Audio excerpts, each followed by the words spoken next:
So I knew Charlie Misner less than the other speakers so far here. We would meet at conferences. I have very fond memories of sitting in the back seat of a bus on the way between one conference and a hotel room and talking with him about topology. But I didn't know him that well. His work, though, his work is absolutely foundational to my field. And I could easily talk for much more than 45 minutes, though I'll try not to. So my title is mostly quantum cosmology, and most of it will be quantum cosmology. But let me start by briefly mentioning a couple of other papers, not because they're so terribly important, but because I think they're a lot of fun. The first of these is, I'm not sure if you can all read the title from there. The title is Taubnut Space as a Counterexample to Almost Anything. For the younger people in the audience, back in the days before the archive, this is how we would get preprints mailed out, about 100 at a time. Taubnut space is I'm not going to say much about this. It's a space-time that obeys the Einstein field equations. Half of it was discovered by Taub, and the other half by Newman, Unti, and Tamburino, NUT. Depending on how you look at it, it can be seen as a peculiar kind of cosmology or as a sort of gravitational analog of a magnetic monopole with a gravitomagnetic charge. But it's really weird. It has all sorts of strange features. It has closed time-like curves. That means it allows time travel. It has a singularity of the type that is rarely seen in other spaces. And the one thing that I want to say about this, besides the fact that Misner was obviously having a lot of fun with it, is that one of the things he did was to invent a new space-time, much, much simpler, two-dimensional, flat, but that still had a lot of the same pathologies. It still had closed time-like curves. It still had this peculiar kind of singularity. It's now known as Misner space, and it led Kip Thorne to write another paper, Misner space as a prototype for almost any pathology. You gotta love it. The second paper that I want to talk about is one that Ted Jacobson mentioned this morning about the gravitational mass of a box of light. So most people who work in general relativity run across this kind of paradox at some point and mostly just shrug and say, okay, that's strange, there must be some answer, and then move on from there. Basic paradox is this: if you look at the deflection of light by the sun, for instance, you get twice what you would expect from Newtonian gravity, as if the beam of light had twice the gravitational mass that it does, that its gravitational mass was twice its inertial mass.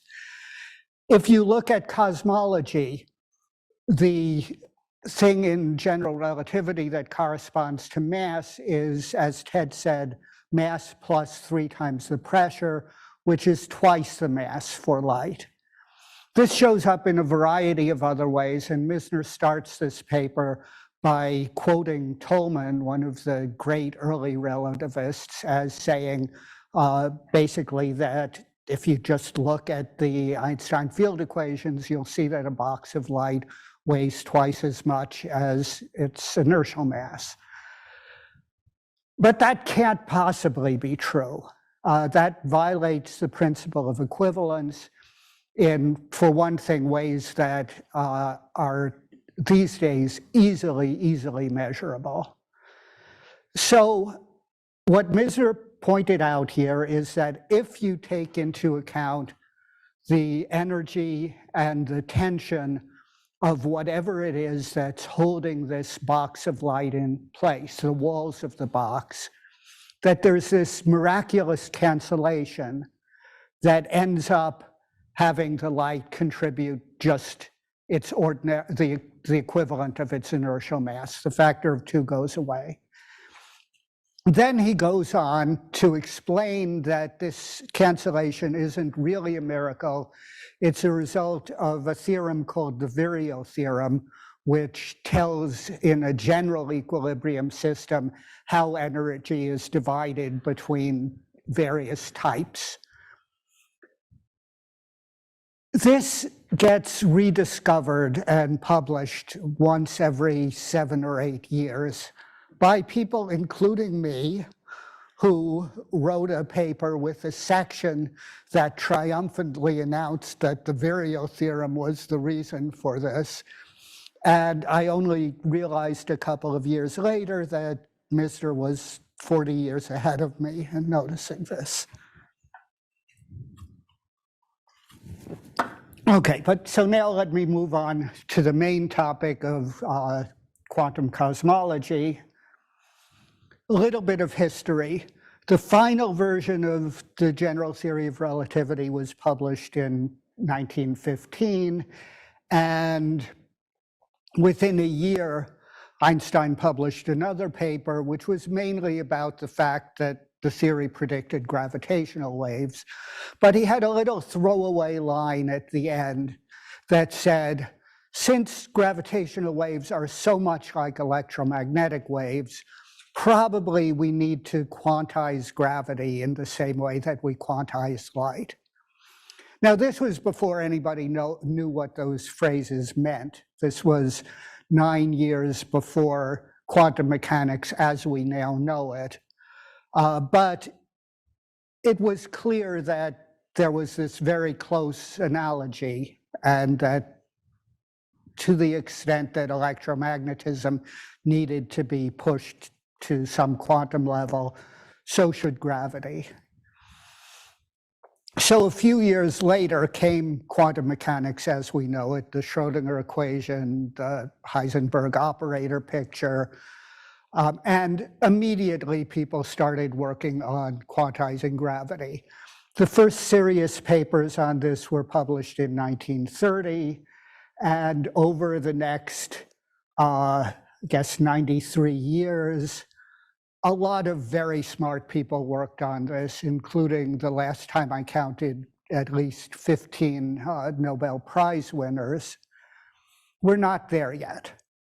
So the natural question is, why is this so hard? What is taking us so long? Misner had an answer to this in 1957 in what, according to the Inspire database, was his second publication. It was primarily about, as Ted mentioned this morning, the application of this new Feynman method of path integrals to quantizing gravity. But most of the paper was about much more general issues. And these are the same issues that we recognize today. Misner started out by emphasizing that general relativity is what he called topologically invariant, which is what we now call diffeomorphism invariant, which means that if you take a space-time and you stretch it or squeeze it or otherwise deform it, but you carry all of the structure along with that, nothing changes. That basically everything is relational, so if you keep the relations, you can have different space-times that mathematically look different but are physically the same. And he argued that this is really the basis for the problems. In particular, he pointed out that the Hamiltonian of any diffeomorphism invariant theory has to be 0. Now, for those of you who are not physicists, the Hamiltonian is basically the quantity that tells you how the physical observables evolve in time. And so, for instance, if you look at the Schrödinger equation says the time derivative of the wave function is given by the Hamiltonian considered as an operator acting on the wave function. If the Hamiltonian is 0, that means the time derivative of the wave function is 0. This is what's called the frozen time problem. Now, once ADM finished their work on the Hamiltonian formulation of general relativity, you could see that this was true, but Misner already knew this a few years before that. And he had a very simple argument for this. I'm going to give a simplified version, but this is basically what he said. Suppose that tonight when you're asleep, everything in the universe moves 1 meter to the left.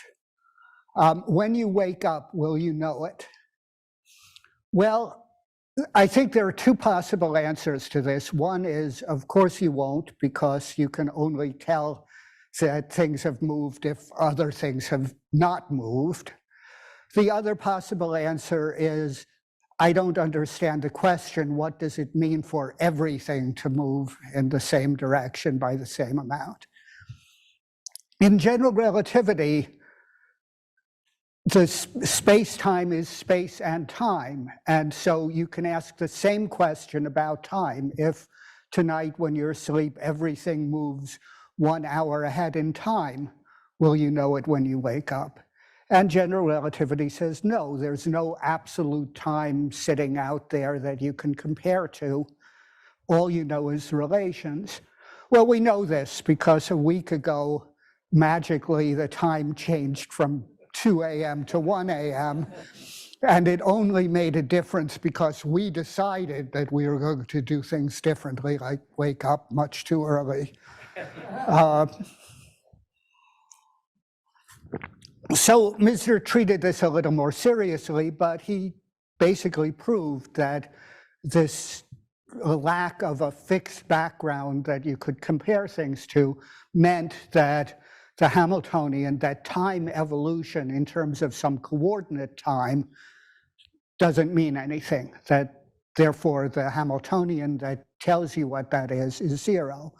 He said, of course, this doesn't mean that nothing ever changes, but it means that we measure time relationally. The second thing that he pointed out, I guess the third on this list, is that in a quantum theory of gravity, the observables, the physical things you can measure, are non-local. This is the same thing. If we talk about the electric field, for instance, we usually think of the electric field at some point x. But we can just decide that we're going to use different coordinates, and what we used to call x, we're now going to call x plus 1. It's the same as everything moving to the left 1 meter.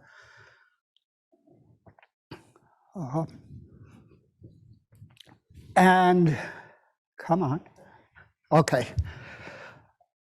So again, this is one of the standard problems that gets rediscovered every so often. There's a whole lot of work right now on how you do a quantum field theory when you have no local observables. Misner emphasized that there was a difference between something like a coordinate x, labeling a point, which is just a human-made label.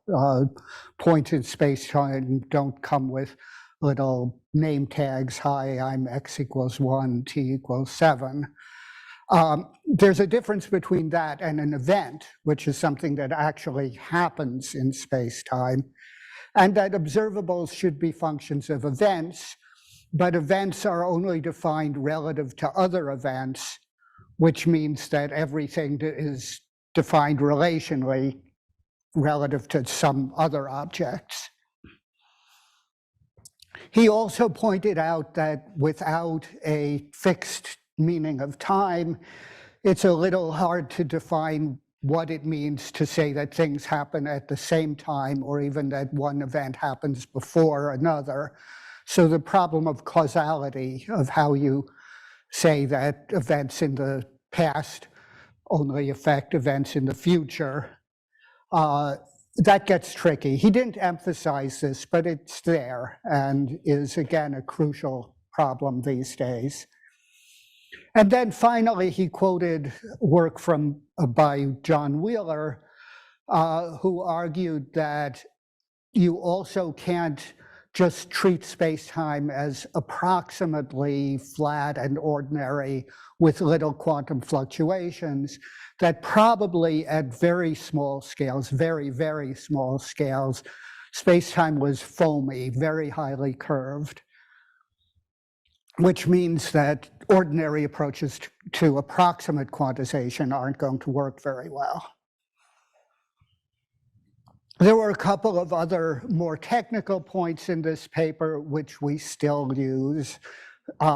He talked about the four possible approaches to quantizing general relativity, perturbation theory around flat space-time, canonical quantization, that's the way we do ordinary quantum mechanics, the Feynman path integral, which he introduced here in this context, and something called the Schwinger variational principle, which he said nobody's worked on much. That remains true. And he pointed out some of the key technical issues, the importance of constraints in gauge fixing, the measure for the path integral, the need to define an inner product on the space of states. These are technical points, but they're still among the most fundamental technical points that we don't have good answers to. So what do you do here? Well, what we do in classical relativity is we ignore these. We say if Hamiltonian is zero, fine, let's find the solutions anyway, and then see what we can say about relational clocks and relational observables and all of that. So you might want to try the same thing in quantum gravity. Well, the top line, the top line there is the Hamiltonian.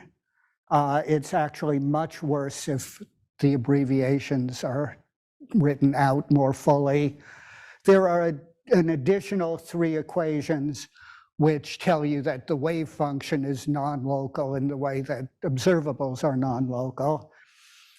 People have stared at this. This is called the Wheeler-DeWitt equation. People have stared at it for a long time.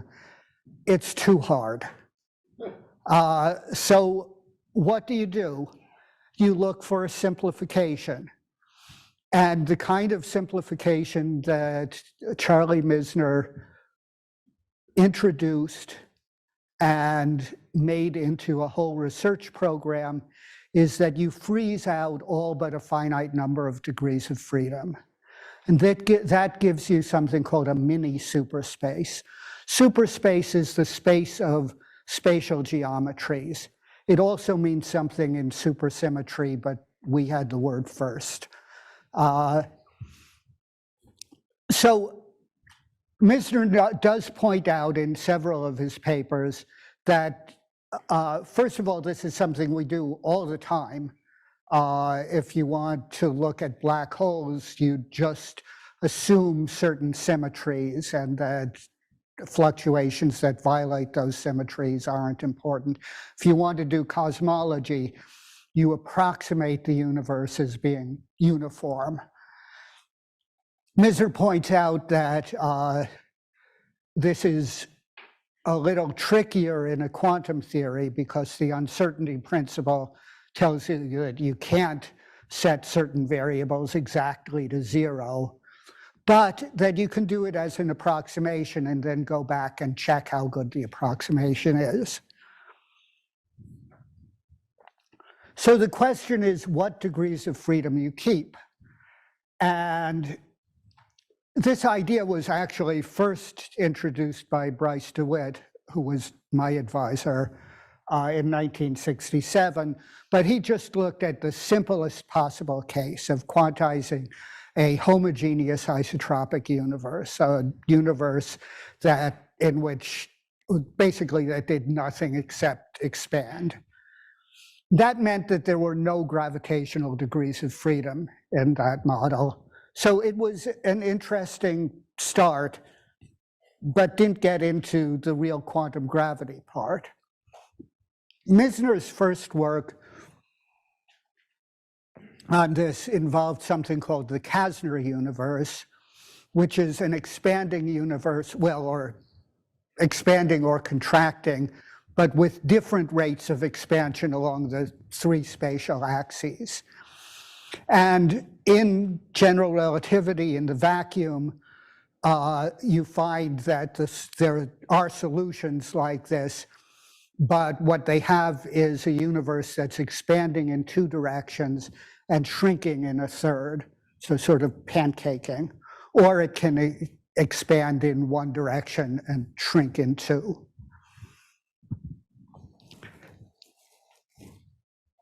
So the next thing that Misner looked at was the mixed master universe, which Ted Jacobson also mentioned, named after that.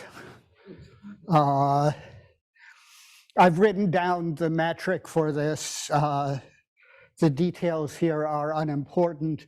The two things I want to point out, the one thing I want to point out is that there are really three parameters here. Omega is the overall volume of the universe, and beta plus and beta minus are shape factors that tell you the relative expansions along different directions.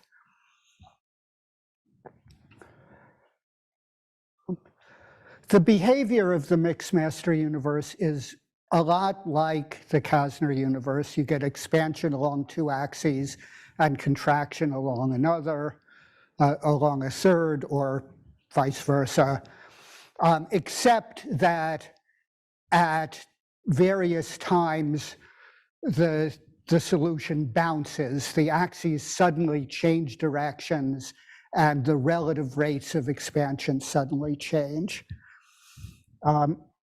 It looks like this. This is something that I pulled off Wikimedia Commons. If you look up mixed master, mostly you'll find the household appliances, but you'll find this as well. And there is this proposal that Jim Eisenberg mentioned by Belavin, Kalatnikov, and Lifshitz, or BKL, that this is the generic behavior of a space-time near Big Bang singularity. And as Jim Eisenberg said, this is not proven, but there's reasonable evidence that something close to this is true. So this is a really good choice of a model to quantize.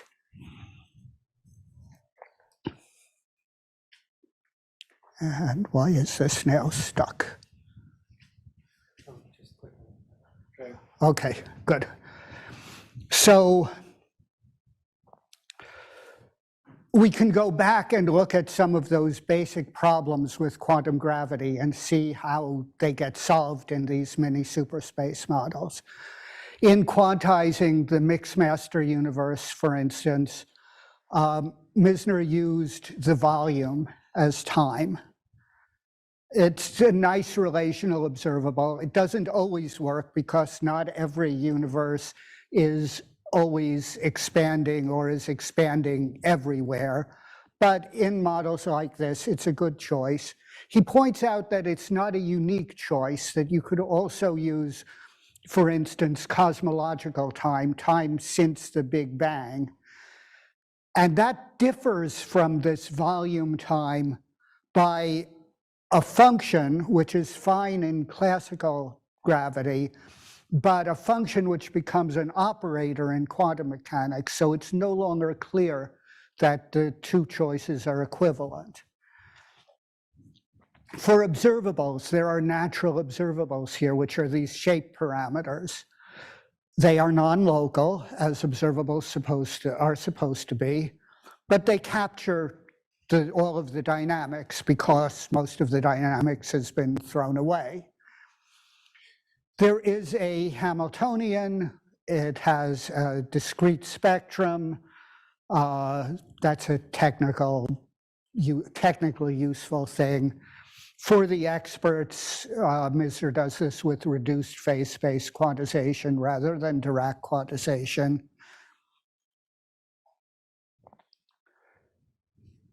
The question here is whether quantum mechanics somehow gets rid of the initial singularity at the Big Bang. I mean, that's certainly not the only question you could ask, but it's one of the important ones. That's one of the things we hope quantum gravity might do, is get rid of singularities.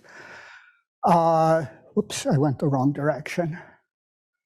Misner's answer was probably not, that if you started in a quantum state that was nearly classical at large distances and traced it back to the Big Bang, it remained nearly classical. This has been a big topic of work since then. The answer may depend on your choice of variables in the quantum theory and your choice of the fundamental commutators. It might depend on what you choose as your time coordinate. It might depend on exactly how you define a singularity in a quantum theory of gravity. It's a big research program. The paper of Misner's that started the quantum part of this has 451 citations so far. I'm using a different source of citations than Ted Jacobson was. I'm using the INSPIRE database. One more paper on mini superspace, which was that Misner next moved on to what's called MIDI superspace, in which you still freeze out most of the variables, most of the degrees of freedom, but now you keep an infinite number. And so in particular, he has this nice paper about what's called the Gaudy T3 cosmology, which is basically a universe filled with gravitational waves. The gravitational waves provide an infinite number of degrees of freedom, but in which they're restricted to just move along one axis, move just in the z direction, say. This was not the first paper on this, and the results in themselves weren't that important, I think. But as far as I know, this is almost the first place that anybody talked about the question of initial conditions for quantum cosmology.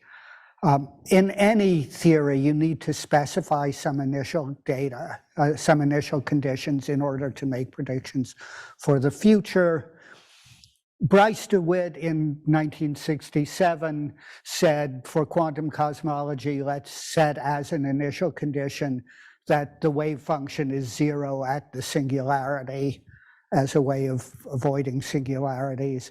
Misner pointed out that these models have a whole set of possible initial conditions and that we don't know how to choose which one is right.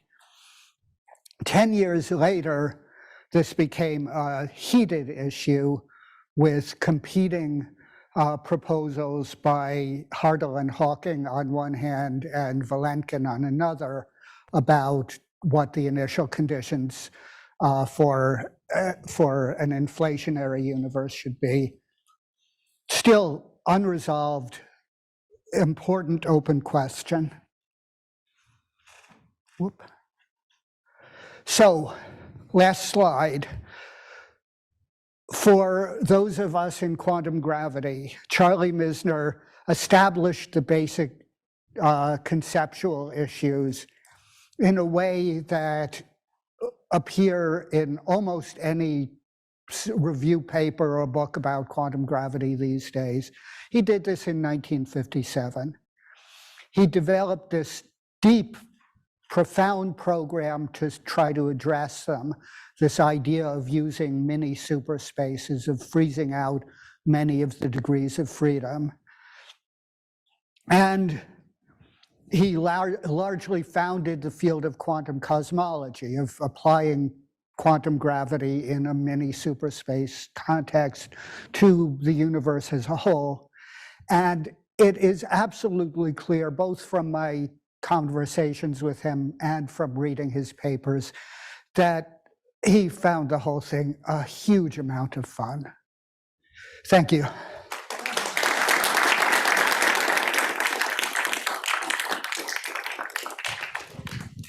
Thank you, Stephen. So there's plenty of time for questions, so I'm sure there are some questions.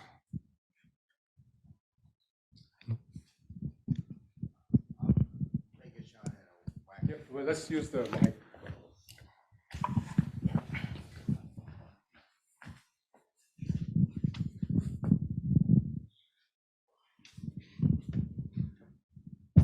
I'll take a shot at a kind of a wacky question since no one else has one. Ted had earlier said that the mixed master theory didn't work out, I believe. Is there any possibility that it could be revisited and Yeah. possibly be relevant in the context of the multiverse and extra spatial dimensions? Okay, so two parts of this. Misner looked at the mixed master universe for two kind of distinct reasons. The first one was to try to understand why the universe was so uniform. And I think that's why he chose this name mixed master. The idea is that all of these oscillations would tend to even things out and result in a uniform universe. That part didn't work out. There just aren't enough bounces to make the universe as uniform as we see. But if Belavin, Kalashnikov, and Lifshitz are right, and the evidence seems to be that they probably are, or at least close, then the mixed master universe is definitely relevant for the extremely early moments of the universe, for the times very, very near the Big Bang singularity. As for higher dimensions, there is work that generalizes this to higher dimensions. My memory of this, although I may be wrong, is that you can get this mixed master behavior in up to 11 dimensions, but that beyond that, you don't get the bounces and changes in the axes. Yeah, I was thinking just very kind of naively here in terms of maybe like colliding brains or something as a cyclical universe like Steinhardt, and someone had this kind of yeah. Are you familiar with that at all? I'm familiar with that. I don't know of any applications of mixed master to that setting, but that doesn't mean there aren't any. Okay. Thank you. Thanks.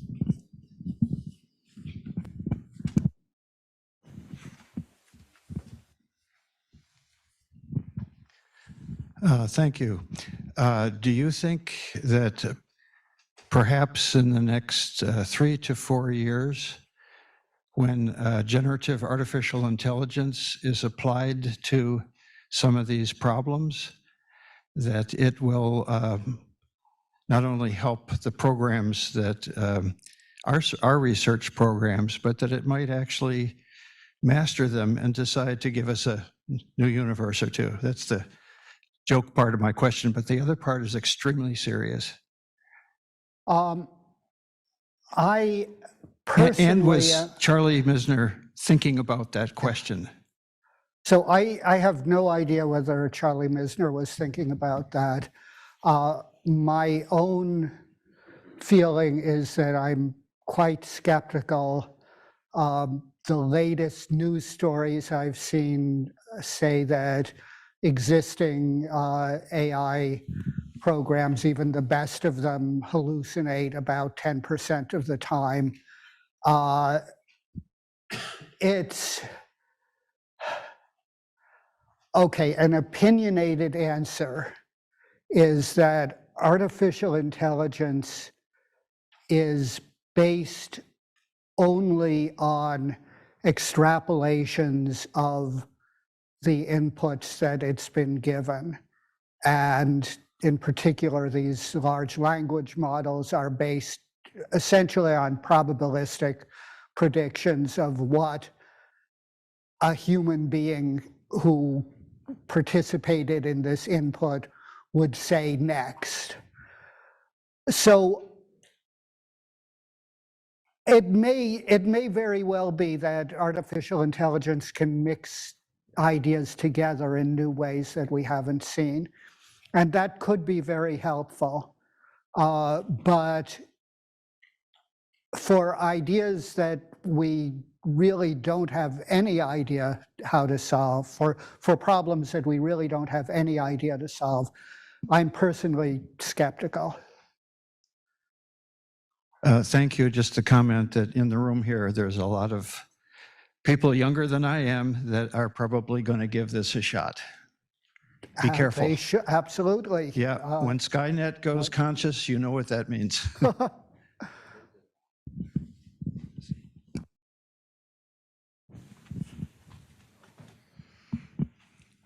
Thanks again. So in classical mechanics and quantum mechanics, time is taken to be some kind of ultimate parameter that is that can parameterize all kinds of dynamics. The same way, obviously, relativity kind of throws a wrench in that because time is taken to be a coordinate, just like the three spatial dimensions. And you mentioned that events have to be coordinate independent, right? And this gives real problems to notions of causality. Yeah. Yet we still find that the universe moves forward in time, but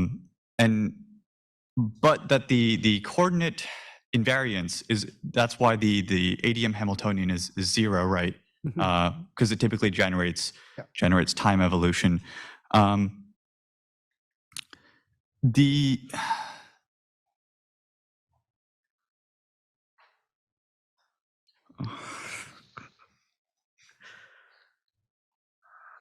Is the motion forward of the universe where all events will move forward in time at different rates, is that related to entropy increase? I threw a curveball at the end of that question there. I don't know.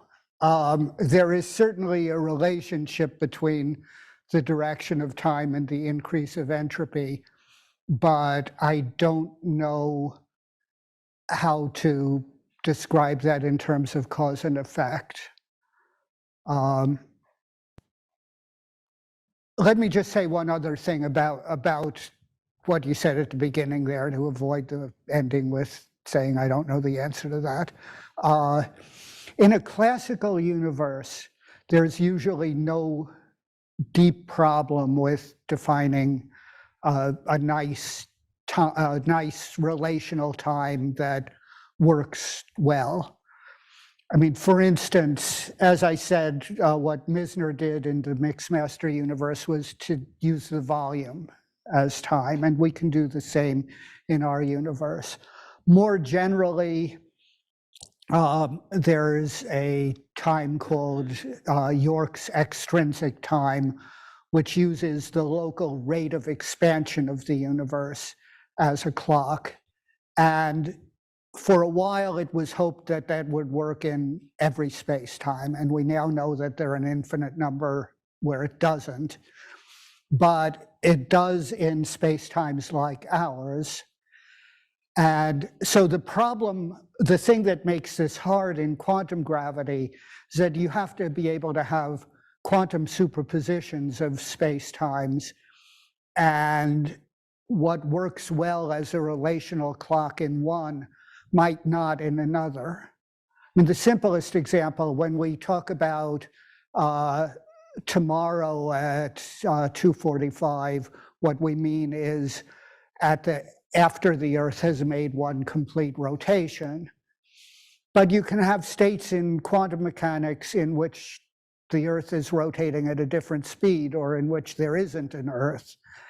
And so the question is how to define a relational time that works across all of the possible pieces of a wave function. And that we don't have an answer to. But there I'm more comfortable saying that I don't know, because I can say with confidence that nobody knows.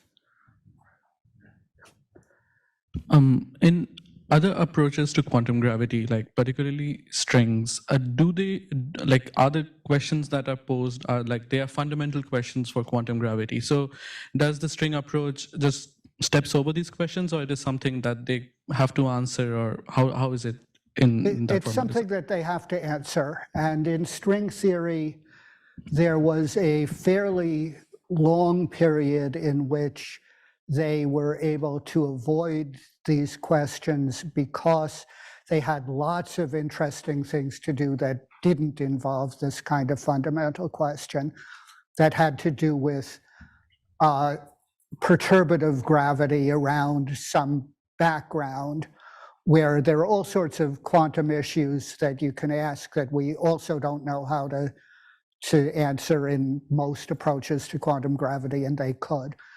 But over about the past 10 years, string theory has gotten to the point that it has to get serious about these questions, like if there are no local observables, how come we see things that look local? We have time for one more. Okay, yeah. So there's a question on Zoom, which I'm going to read, but then the person who wrote it, I think, should feel free to unmute if they need to expand. But it's, are the beta functions of spatial coordinates or of omega only, or what? Oh, let me see if I can get that back up. Yeah, it'll come on in a second. So that's these, right?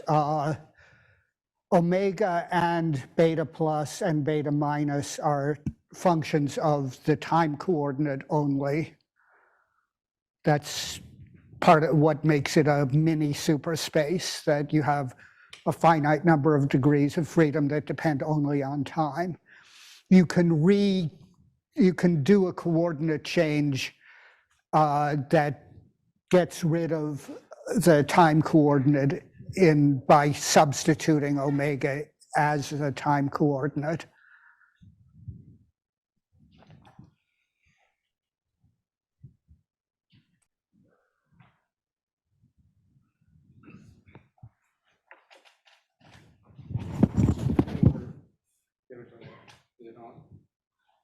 Okay, I know we're out of time, but just really quickly, I couldn't resist making a quick comment and a quick question. Quick comment about your pessimism about artificial intelligence. Have you heard of Move 37? Nope. So AlphaGo, that was programmed to learn to play the game Go, finally beat one of the world's Go masters by a spectacular move called Move 37 in the game, which when the computer made the move, the Go experts were completely befuddled. How could that possibly make any sense to make that move in the game of Go? And ended up winning the game. So it's not just what humans put into it and teach it. Okay. Yeah, I certainly hope that my pessimism is wrong. But the other thing was just a quick particular way. Technical question. You said that Misner used reduced phase space quantization to quantize this mini superspace model. I'm just curious, did he carefully figure out the commutation relations, the symplectic form and the reduced phase space from first principles? Or did he just kind of make a formal guess at that?